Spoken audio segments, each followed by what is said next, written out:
Telugu cinema, Hindi cinema, తమిళ cinema, మలయాళ, Kannada cinema ఇలా అనుకునే రోజులు దాటిపోయాయి.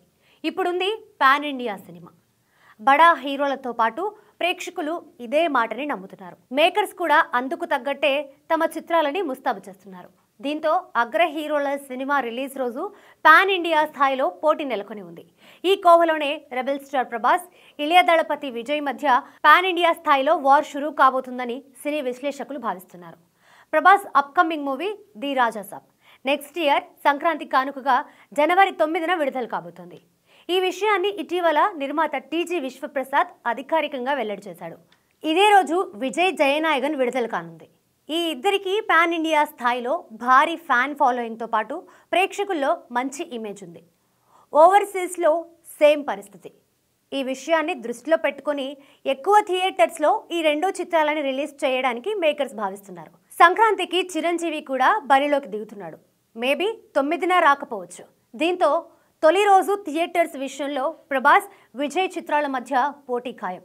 ఈ నేపథ్యంలో ఏ చిత్రానికి ఎక్కువ థియేటర్స్ లభిస్తాయనే చర్చ ఇప్పటి నుంచే పరిశ్రమ వర్గాల్లో జరుగుతోంది.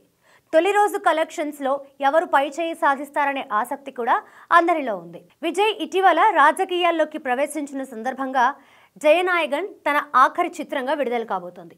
పైగా పొలిటికల్ టచ్ ఉన్న సబ్జెక్టు కావడంతో జయనాయగన్ కథపై ఆసక్తి నెలకొని ఉంది.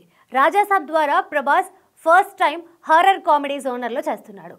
ఈ మధ్య కాలంలో హారర్ కామెడీ చిత్రాలు పాన్ ఇండియా స్థాయిలో మంచి విజయాన్ని అందుకుంటున్నాయి. దీంతో ఏ సినిమా హిట్ టాక్ ని తెచ్చుకుంటుందనే క్యూరియాసిటీ ఏర్పడింది. రెండు డిఫరెంట్ సబ్జెక్ట్స్ కావడంతో రెండిటికి హిట్ టాక్ వచ్చినా కలెక్షన్స్ పరంగా ఏ చిత్రం ముందు వరుసలో నిలుస్తుందనే ఆసక్తి కూడా అందరిలో ఉంది. కాకపోతే నార్త్లో విజయ్ కంటే ప్రభాస్కే ఎక్కువ ఫాలోయింగ్ ఉన్న విషయం తెలిసిందే. సోషల్ మీడియా వేదికగా ఇద్దరి అభిమానులు మాత్రం తమ హీరోనే తొలి రోజు రికార్డు కలెక్షన్స్ సాధిస్తాడని కామెంట్స్ చేస్తూ వస్తున్నారు.